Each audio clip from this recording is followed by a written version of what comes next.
Hello, everybody. Good evening. And tonight you are joining us for the GaREIA teleclass. And this is an interview series. I'm very excited about it. Last week you got some part of this. You got part one. We have part two tonight and part three next week. But before I get started, I want to welcome you and to give it back to the president of GaREIA, Mike Jacobson, for allowing teleclasses and everything else that goes on in GaREIA. And I want to give it back to our executive director of GaREIA, Karen Yap. She definitely makes sure all the trainings and everything gets implemented and we can bring it to the audience and bring you the types of information that's going to help you take a deeper dive and just go ahead and get started in your real estate investing. I'm very excited about tonight's interview because this gentleman, Kevin McQuay, has a vast knowledge. He has vast knowledge when it comes to real estate investing. And he's not a person that has his knowledge from just reading books or taking classes, but he's actually done just about every kind of real estate deal you can think of. And myself, my name is Wendy Lovejoy. I'm the marketing director for GaREIA, and I'm excited because I get to speak and meet people like Kevin at GaREIA, and it just excites me to be able to bring the information to you. Tonight we're going to do something a little different. I'm not going to interview him as much tonight because last week when he spoke, he mentioned that there's a lot of information that he wants to share tonight, he wants to cover tonight. So I would just love to turn the call over to him and let him go with all the informations and forms that we discussed last week. And we did mention that you can collect a form at the general meeting, which will be this upcoming Monday, May the 12th. And the general meeting will be at the Wyndham Hotel off 285 in Powers Ferry.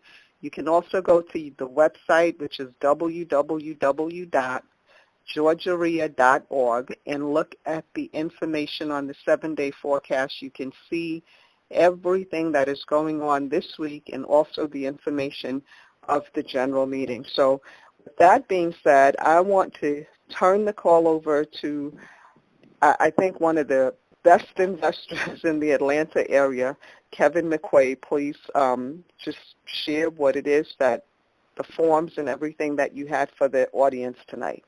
Okay. Thank you, Wendy. I appreciate that glorious introduction. What I want to try to cover tonight was what I call an investing process flow. As I shared with you last week, my background is in computers and computer programming. So I do everything starting out with a flow chart, and you guys we'd be more than welcome to hand you a copy of this at the GaREIA general meeting. But if this flow chart talks about the steps in creating your real estate career or processes, and if you can imagine the top block saying set your real estate investment goals, because people always say, well, what's the first thing do I do? How do I get started? Well, I'm a big proponent of beginning with the end in mind, so you need to think about what you're trying to do. And I have a couple of other auxiliary pieces of paper that will help you define what your goals are, but you have to start by setting your real estate goals. And granted, you might say, I don't really know what I want, but what you should be doing is taking all kinds of, or going to all kinds of educational sessions and talking with people with experience to help set those goals. Once you set those goals, then you should sit down and create a plan or make a plan. I'm a big proponent of planning your work and then working your plan. Not just because I got an MBA and that's what they taught us for 2 years straight to write a business plan. But I also worked in several Fortune 100 companies, and large companies always have a plan they work from, so they have that vision in mind on what direction you're going to go, and you get everybody engaged in that vision with that plan. That gives people that single focus and that one-mindedness. So it's always important to plan your work and then work your plan. So when you set your goals, you create that plan, And granted, you do all of this by getting the proper appropriate amount of education and experience around trying to create those two things. You can do that via going to classes, and engaging the help of a mentor or grouping with other people that's trying to go in the same direction you are and partnering with them. But you got to set that goal. You got to make that plan. Then once you do that, your plan should require some kind of sources, some kind of funding. Then you got to develop your source of funding. And there's a myriad of ways to do that, and there's lots of ways you can do that. You can have, there's 401ks, there's savings, there's credit cards, there's home equity lines, there's traditional banks, mortgage brokers, hard money, joint ventures. There's ways you can finance your deals by owner financing or lease option or private money. So there's a lot of different ways, but you need to try to at least have that in mind on how you plan on funding this plan that you created, because it's no good in having a plan and not having any money to execute it with. And then the next step would be locating the deals. Now that alone is you can write a whole book on that, and some people have, on how to locate the deals after you got the plan and you got the sourcing lined up. You have to figure out how you're going to locate those deals. The fundamental way people say, well, how you do? I tell people how to do that is that you have to develop a farm area, an area that, in other words, an area that you want to invest in, and that can be a myriad of criteria that determines what your farm area is. It could be income. It could be whether it's urban or rural. It could be whatever. But you have to locate those deals, and you have to set up a marketing plan in that business plan on how you're going to locate those deals within that farming area. Once you've done that, you need to be able to evaluate that property and understand how to inspect it to determine if it's a deal or not. And that area, that's a whole other arena where you got people coming in and telling you exactly how to do that, how to evaluate and inspect the property to determine what needs to be done and how much work you put in, how much money you put into it, and things of that nature. Next, you have to understand how to do face-to-face negotiations with buyers, with the sellers, if you're trying to buy something. And depending on what your strategy is and how you're trying to, where and how you're trying to buy, that could be a lot of different ways. Like if you're trying to buy on the courthouse steps, it's not going to be a lot of negotiating going on. It's going to be the highest bidder wins. If you're trying to go buy houses subject to or trying to buy houses that are in pre-foreclosure, then you're going to have to be able to sit down with a homeowner and explain to them how you can work with a bank to get them out of that situation. Or if you're just talking to a for sale by owner person, and you need to be able to how to negotiate a fair price for that property, factoring in all the issues that you have to deal with if you were to buy that property. And then after you get the negotiation done, you got to know how to close that deal at the attorney's office. You got to make sure that your contracts are buyer-investor-friendly contracts, and that the attorneys know what you're doing and they can close quickly and get that moving. After you've gotten through all of those steps, then you have to understand how to do a fix, rehab, and clean up the property. There again, that's a whole other arena on how to fix, rehab, and clean up properties and get them ready to either sell or hold on to. But that's more of an art than a science. We're losing you, Kevin. That's more of an art than a science. Can you hear me now? Yes.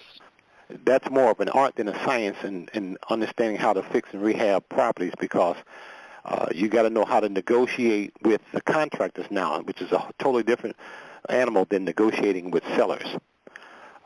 And you got to know how to make sure how to hold those contractors accountable to getting the work done on time and on schedule. And that's not an easy task at all, but that's something that you need to understand how to do. And then if you're trying to sell a property, you need to understand how to market it and how to sell it and how to stage it or whatever you want to do to get it to sell quickly so you can move on to the next one. Or if you're trying to hold on to it, then you got to understand how to qualify and find good tenants, which is more of an art than a science again. So that's pretty much the process flow that I was intending to give to Wendy to pass out at the next general meeting, so you can kind of walk through those steps. And like I said, each one of those boxes or each one of those steps is almost a course in and of itself. So Wendy, that's pretty much what I want to walk through. Okay. And on those steps that you just gave, Kevin, would you say, can you give maybe some pointers on one or two of them so they get a little bit of an understanding or a breakdown? I know one of them that stood out is you mentioning about farming, but going back to number one and setting your goals, your real estate goals, and then you begin with the end in mind. Can we talk a little bit more about that? Would your end in mind be the dollar amount? Is it the amount of houses you want to have? How should they really determine what end they're looking for? Well, last week I also touched on something called doing a self-assessment. Mm-hmm. And that self-assessment is going to help you set those goals, because as you're assessing who you are and what you want, you need to peel the layers back on why you're doing this. And so that the answer to your question is going to be different for everybody. Some people do it to supplement the income that they have now. And I have a separate sheet that asks questions to help you try to determine that. Let me read some of those questions, like, are you looking to replace your current income with investment income? When are you looking to live on investment income only? How much money do you want to live on each year? How much do you want to net per property? Will you be willing to resell? Will you be reselling or holding? How much cash flow are you targeting to have for each rental? How much will you put down on each property? How much would each property cost for acquisition? So I got another 10 or 15, 20 other questions that I asked an individual. When you answer those questions, that helps you define the answer to your question that you asked me earlier. So there's no one answer that fits all. Some people do it just because they want to leave a legacy and pass something down to their kids. So they try to amass as much as they can so that they can pass it along to their friends, to their family. So I don't know if that answers your question, but that gives you an idea on how you start to set those goals, because there's no one goal for everybody. There's no one amount. Some people can live off of $5,000 a month. Some people can live off of $2,000 a month. Some people need 10 or 20. So right, and I agree with that. When I got on the call, I heard a gentleman mentioning that he's been getting information but hasn't gotten started, and I always believe when that happens, it's because these questions have not been answered. You haven't really gotten to the thing that's going to pull the passion to get this done out of you. And then the other thing that happens is I find that people will get little snippets of information and they'll run with it.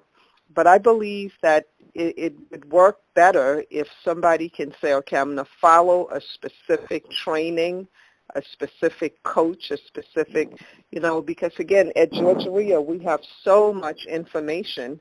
And that was one of the reasons I wanted to do this call, because I just believe you have a great system in place that you shared with me that made me think, even as a seasoned investor coming back to now coming from flipping and wanting to buy and hold, to really look at my business differently.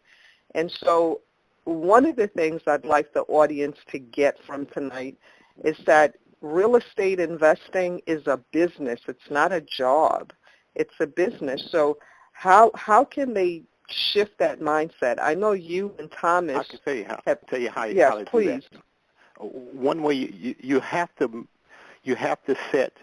We talked a little bit about setting your goals, and then after you set your goals, you create that strategy on how you're going to achieve those goals. and then you set the milestones that are smaller, more bite-sized morsels of attaining that goal, and then you drop that down even further to deliverables. What am I going to do this week? What am I going to do tomorrow? And then you make yourself accountable to getting those things done. All too often, like the gentleman said earlier, he had been researching for 10 years, and that's what most people do. They're paralyzed with analysis. But if you set your goals, create some milestones, the things that you need to achieve that's going to lead you to achieving that goal, and have some timelines set around that, those milestones, and break those milestones down into what task do I need to do to achieve this milestone and that milestone, and put some timelines around those tasks, you'll find yourself not just being paralyzed with analysis. You'll actually get some things done because you're now moving forward. When I work with people, I tell them to send me a status report every week, and a lot of people say, "That's crazy. That's like I got a real job." Well, you do. This is a business, and that's how business works. When I was managing multi-million-dollar projects, I had all my project managers and executives sending me reports on what's the status of what's going on, because that drove results when you have to report on what you're doing and what you plan to do. And all too often, when you're starting your own real estate business, people don't have to do that. They just tell people they'll walk around telling people what they want to do, but they're not doing what they should be doing. They're just telling people what they want to do. But when you have a timeline set, you have deliverable tasks that need to be completed this week, which means you got to do certain things this tomorrow and the day after tomorrow to finish it this week, and you execute against that plan. Then all of a sudden you'll start finding yourself getting more results, as opposed to finding yourself a year later still saying, I want to do this and I want to do that. And so let's I'm sorry, go ahead. One more thing. It also helps you prioritize your time, because I talk to investors all the time, and they're saying, "Oh, I got busy doing this, I got busy doing that," and I call that life gets in the way. Because if you don't prioritize your real estate business over some of the things that's going on in your life, then life will always get in the way and slow down your real estate business, because you don't have that timeline set to where I have to get this done during this time, and that's what I think will help people get over the edge of just trying to research and trying to say they want to do it to actually getting results done.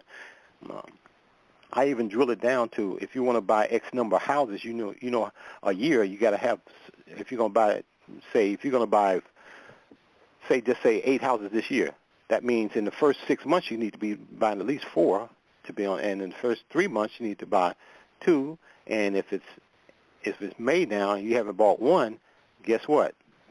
You're way behind on this. So it helps you stay on track, I think, and it forces you to get up in the morning and do a little bit more if you're trying to stay on track and trying to keep that schedule. And we don't want people to, because when I'm hearing you speak, it's a lot of people feel, okay, I've started my own business, so I don't really need to somebody to hold me accountable. Just give me the information, and I'll do what I think I need to do to keep it moving. But if we can take 2 different personality types and give them a start point. So let's look at somebody that comes to GaREIA. They've had a great corporate life in the past. They have money. They might have a 401k. They might have some money in the bank, but they have access to some monies, and they also understand building and creating, like you have team building as part of your background. So they have these things in mind. Let's look at that person, and then let's look at another person who comes to GaREIA and they have no money, or they have just enough, or maybe they have access to a little bit of money on a credit card. So they come in and they say, okay, I can pay for my membership, and I might have $100 to $1,000. What do these 2 people do first? what they do first is that they sit down and they have to set and create what are their own personal goals. Now, those goals could be how many houses I want to buy this year, or how much money I want to get in return from this real estate venture, and how I'm going to generate that money. It could be buying whole, it could be bird dogging, it could be quick turning or flipping houses. Those goals are determined based on their personal attributes and what suits their personality best. Everybody's not suited to be a landlord, and everybody's not cut out to go out and try to negotiate a subject to deal with a homeowner, because they're not good at interacting with people. They may have to do a different route. But when you say one guy has the money and has got team building skills, there's more to it than just money and team building skills. There's personality traits and what do you like. One guy has no money and has some credit cards. What do?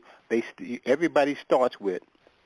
I'm a big proponent of getting education. I think that's real important. You need to go to some of these seminars and talk to people and listen to the people. But you might get more from talking to people than listening to people, but you won't find the people and meet the people unless you go to these sessions.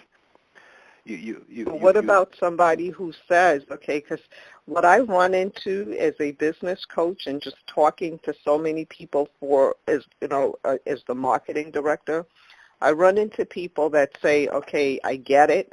I have to come up with a system. I'm going to go to the classes and I see where I fit. And then I get somebody else who says, okay, I'm a bus driver or a truck driver, and I've been laid off and I don't have any money coming in, so I need to make some money right now, and that's their focus. They just know I need to make some money, and that's why they come into real estate. So is that person going to have any success? And if there's a possibility that they can, what should they be doing? Well, I think success is a direct reflection on how much energy and effort you put into real estate. Mm-hmm. I've met people that made lots of money quickly. I've met more people that didn't make money quickly. But you can make money quickly. It depends on how much effort and what's your aptitude. How quickly can you pick things up and run with it? See, that first individual you talked about say, I get it and I know what's going on. I don't think they get it. Because if they get it, they would have already got it. They would already have got it. Okay. So see, that's part of the problem. Sometimes we get in our own way. We think we're smarter than what we are, and we think that I can pick up a book or go to a seminar, hear a session, and now I get it. And you don't really get it, because if you get it, then you understand you should be out making offers, looking at property, because this is a numbers game. You look at more properties, you're going to find more deals. You make more offers, you're going to get more deals. You talk to more people, you're going to get more relationships. It's a numbers game. And it depends on how hungry you are on how much success you will have. So for the people to tell you, I get it, and they're not doing it, they don't get it. Because if they get it, then they would be in the process of doing it. And if they're not doing it and they say they get it, they're lying. And the people that don't have very much money and trying to do it and need money right away, I say go get a job, and then try to get as much education as you can, because this is not something I think you can just start saying next week I'm gonna make $10,000 a week. That's not the kind of business this is. So I don't know if that's what people want to hear, but that's what I believe is that you need to work diligently at this. And if you have you have to first put food on the table to eat from day to day. If you don't have that, you need to go get a job to put some food on the table. Once that's done, now you can focus on trying to grow your business, because any business that you start has to be worked and developed. It's not an overnight success, in my opinion. Does that make sense? So that's where you have to. That's where I am with that. But it's a area you can make lots of money if you work hard at it. So the reason it takes time is you not only do you have to learn the skills and go implement them, but you have to build relationships with the bankers and the lenders and the contractors and on and on. But some exactly. people. That's why if you say somebody has no money now and no income, they need to go get a job. Exactly. So now I want to look at another person who says, I've moved from another state. I've come to GaREIA, and I'm taking classes, and I really thought I was going to, build my team immediately, but I haven't done a deal yet. And I've taken classes for the past 90 days, but I haven't done a deal yet. And that's probably because they haven't made themselves accountable to getting that deal done in the right way. Like I said, I got a project. I'm certified in project management, and that's why I keep going back to handling every step of your business like a project, and it has to be, in my opinion, time driven. So if you're saying you haven't done a deal and that's what you're trying to do, then you need to look at your steps of what you're doing and how you're doing it and see, is this step a value-driven step? Is this adding value to what my ultimate goal is? And I think if you look at your schedule from day to day, you'll find that person will find that they're not doing things that is pushing them toward achieving that goal. That's why I say it's so important to look at your activities from a week-to-week basis, because if you spend most of your week doing things other than trying to find that deal, or if you're doing the wrong things trying to find that deal, which somebody with experience can help you understand that, but then you're not going to achieve that goal. But I don't think anybody, if they're looking 24 hours a day, 7 days a week to deal, they should be able to find a deal if they're doing the right things and they have the right marketing strategy and they have the right people around them on their team. You should be finding a deal. But so if somebody's been looking for a year and hasn't found a deal, I'm thinking that when they look at what they're doing, if they got to jot down this, because every day I wake up and plan each day, and I have tasks that roll from day to day on what I'm going to do and what I need to do. If they're doing that and they're looking at the things that they're doing throughout the day, then I think that what they'll find is that most of the stuff they're doing is not pushing them in the direction of finding that deal. They might think they are, but until you look at your day, you may not know that. And that's why it's so important to have that status report at the end of the week. If you don't give it to somebody, give it to yourself. Do it for yourself to assess what you've been doing all week, because I bet you'll find that you haven't been doing the things to help you find that deal. If 3 months, 6 months down the road you haven't found a deal yet, it's probably due to you, the things that you're doing in the day are not pushing you in that direction.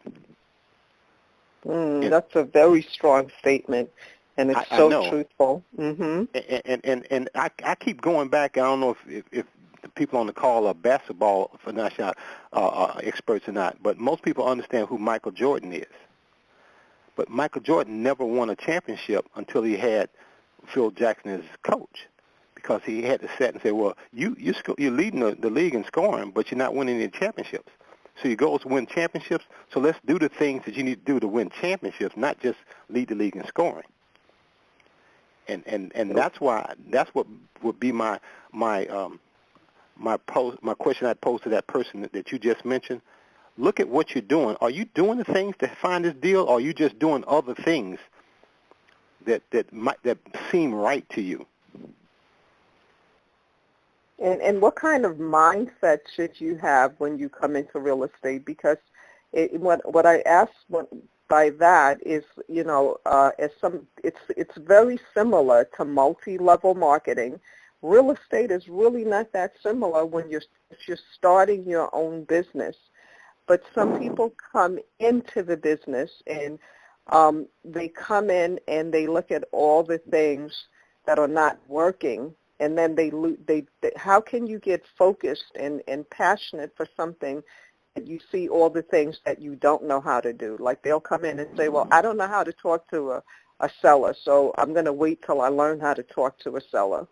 Or, do you see where I'm going with that question? I know exactly where you're going, and that's why people that's why people are being in this business for years and not buy deals, because of they're what I call afraid to pull a trigger. Two things: if you don't have a skill, then you go hire the skill or you partner with somebody who does have that skill. Because I don't think you will ever get to a point where you know every piece and every avenue that you need. So you need to bring that skill in with either a partner or buy that skill or pay somebody to do it for you. If you don't know how to do comps, then find a realtor who does. If you don't know how to negotiate with a deal, then partner with somebody who does, and learn from that person. But don't stop and wait till you get that skill, because you'll never get anything done. You keep trying to, because there's always a new skill you'll need to learn. It's just like me. I don't know how to lay tile, but that won't stop me from putting tile in the house. That's a good point. That's the same analogy. Somebody won't buy a house because I don't know how to negotiate with a seller. That shouldn't stop you. Find somebody who does know how to do it, pay them to do it, and move on to the next deal. You awesome. Because we all get I hear this all the time. I don't know this. I'm trying to learn this. I'm learning that.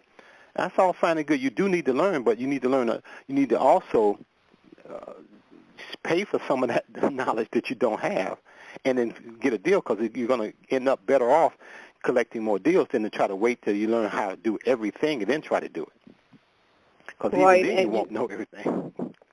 And right, I've been in real estate, as a broker, as an investor, for over 15, about 20 years, and I still don't know everything. But I really believe that in real estate, like any time you own a business, you earn as you learn. You're not going to learn everything and then earn. You make the money as you're learning what you need to learn.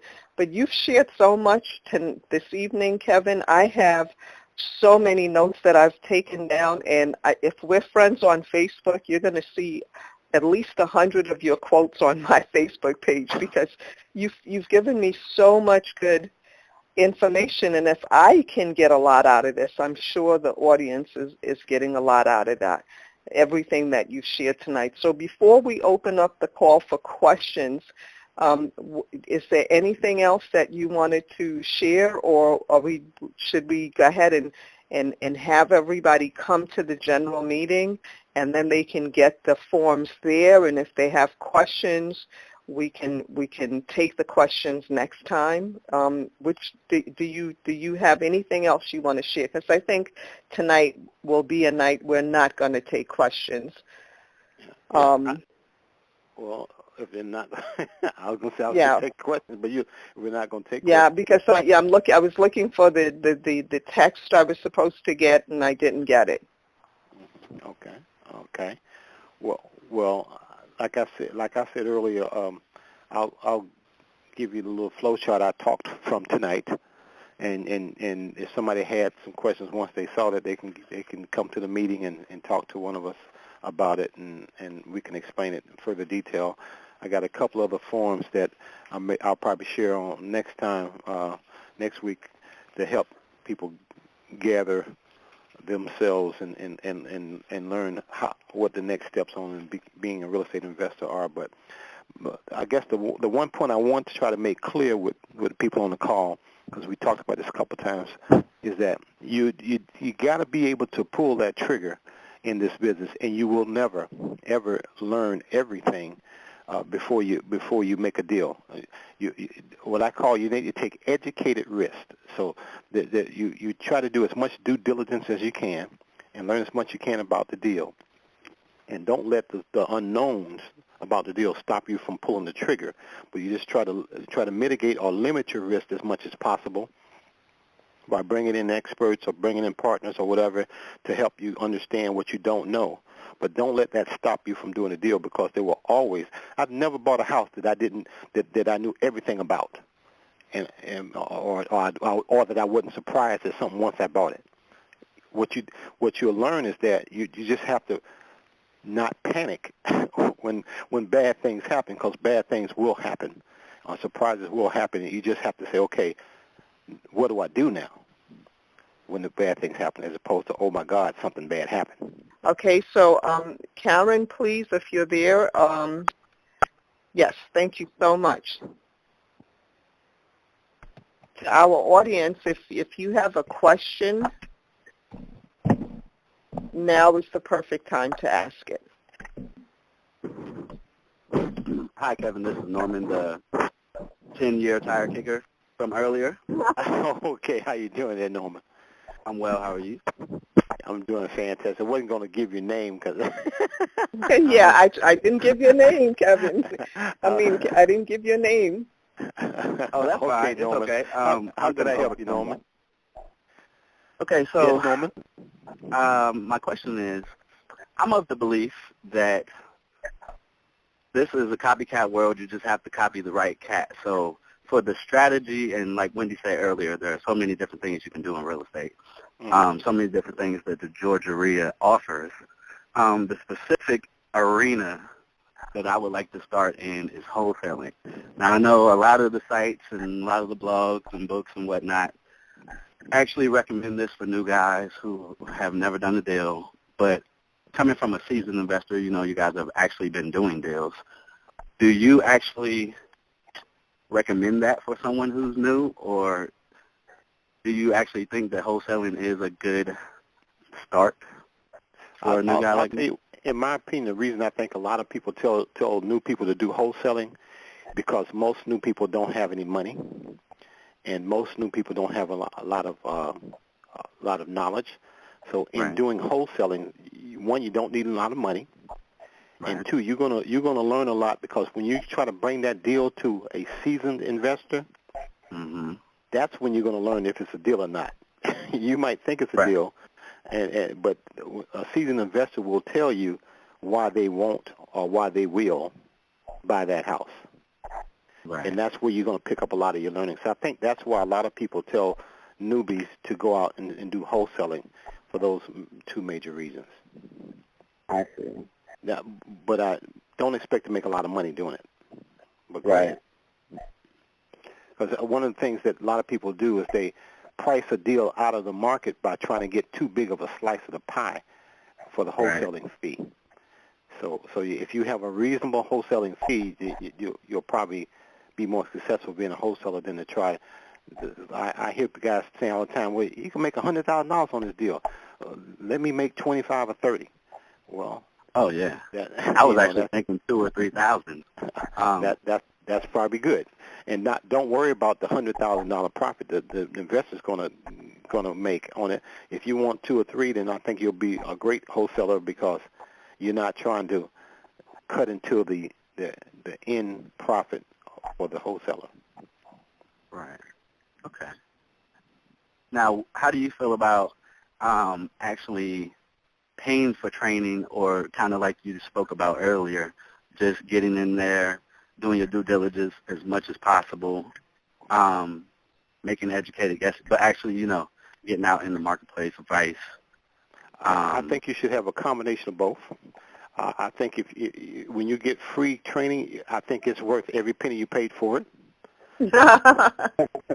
So you got to make sure you understand that. And when you get free training, it's not customized training.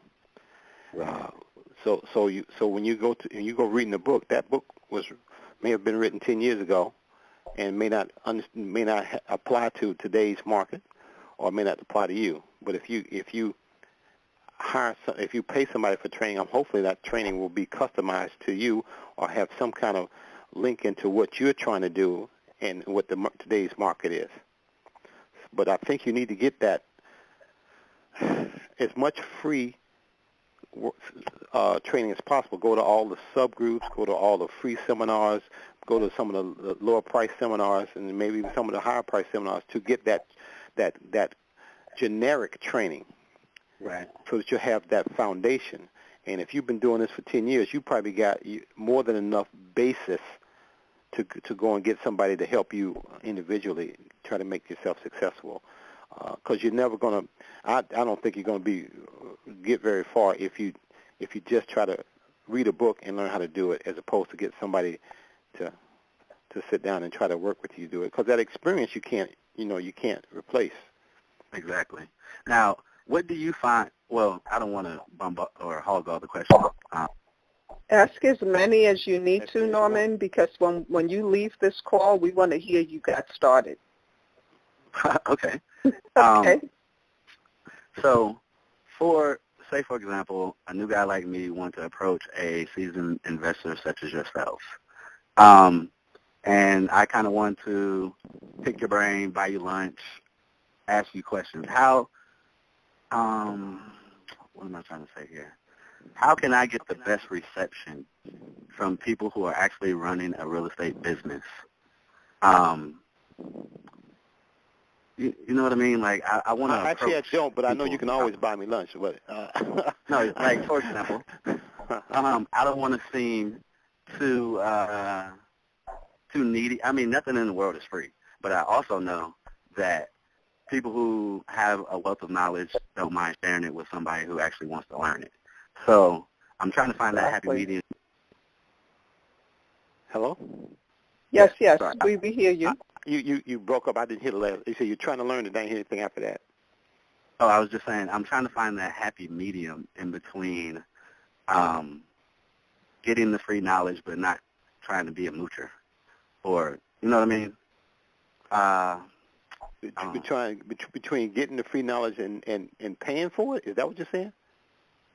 Yeah, basically. Like, for example, if I want to find a wholesaling mentor, somebody who's actually successful in the Atlanta market, and I have questions for them via email or I call them, at what point do I say, okay, should I offer him some money? Or, you know, I don't really know the industry standard as to... Well, I don't think there's no one way to do it, but I think you should start by going to meetings with wholesale that you know wholesalers are going to be at.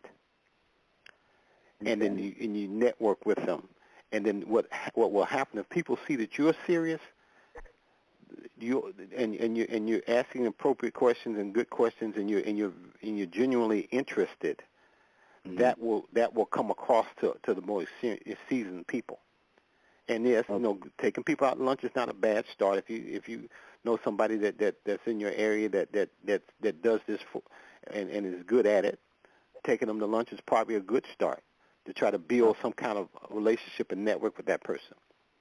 But trust me, it won't get too far along before, you know, the lunches will be okay. If you want to do this, then we need to talk about how we're going to work together. I see. You see, because you're not going to take somebody to lunch 10 times a month and then not say, right. wait a minute. It'll be pretty obvious that you're mooching if you want to take somebody to lunch every day, but you never want to pay them anything for the information they're giving them. Right. But there's no set rule of thumb. You do it 3 times, then you pay. And there's nothing like that.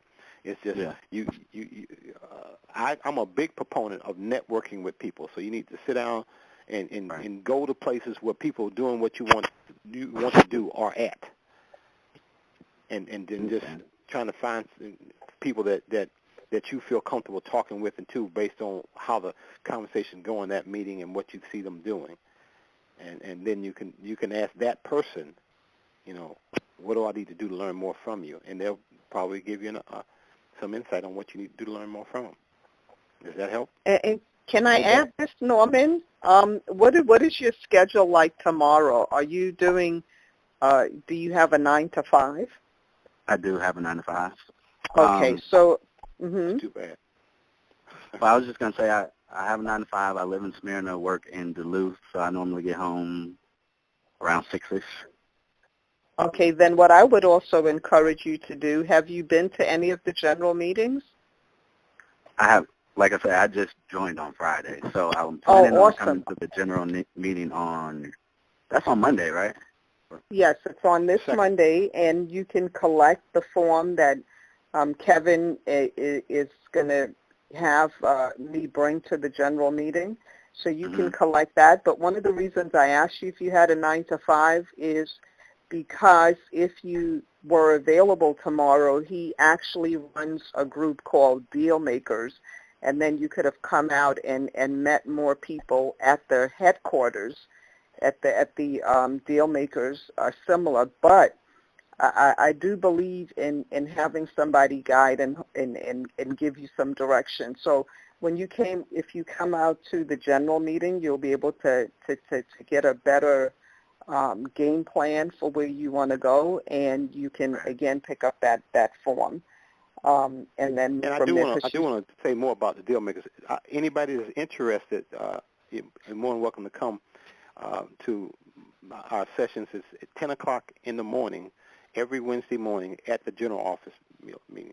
And it's generally full-time investors, but we have speakers that come in and talk about different things that real estate investors are interested in, and sometimes we have open conversations, and we talk about scenarios that people are in to give you some insight on what's going on in the market and what kind of issues people are running into nowadays. So that's an open invitation for people to come. If you're a Georgia REIA member, you can come for free.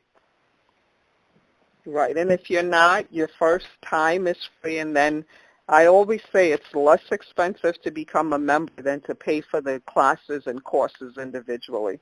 So wisdom would be to just become a member and come on out.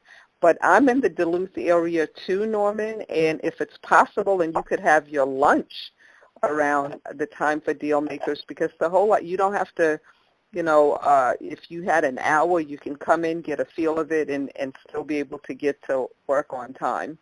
That might be something, because I'm a person who believes if you really want something, you'll figure out ways to make it happen and get it done. And I think that connecting with the conversation you're hearing on tonight's call will help to hold you accountable and just kind of get you in the pool and get you really moving with your first deal, because that's when you're successful, when you've done that first deal, and then the others come so much easier. And it shouldn't take 10 years. Well, I know. It was lack of focus, and I really enjoyed your project manager-driven philosophies. Like, that's the way my mind works. Life has gotten in the way, but now I'm ready to make it happen. So I'm not quite sure I'll be able to make that Wednesday meeting tomorrow, but I definitely plan on being at the general meeting. At the Monday general meeting. I'm going to the Wholesale Super Saturday the following Saturday.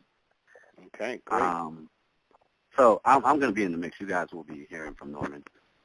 Awesome. So Norman, when you come out on Monday, make sure you come on over and give me a handshake. Let me meet you in person. I definitely will. Thank you. Thanks a lot. I appreciate you guys for putting this on. Thank you. And if there's anybody else with a question, if not, we'll go ahead and close out. But is there anybody else with a question on the call tonight or a comment?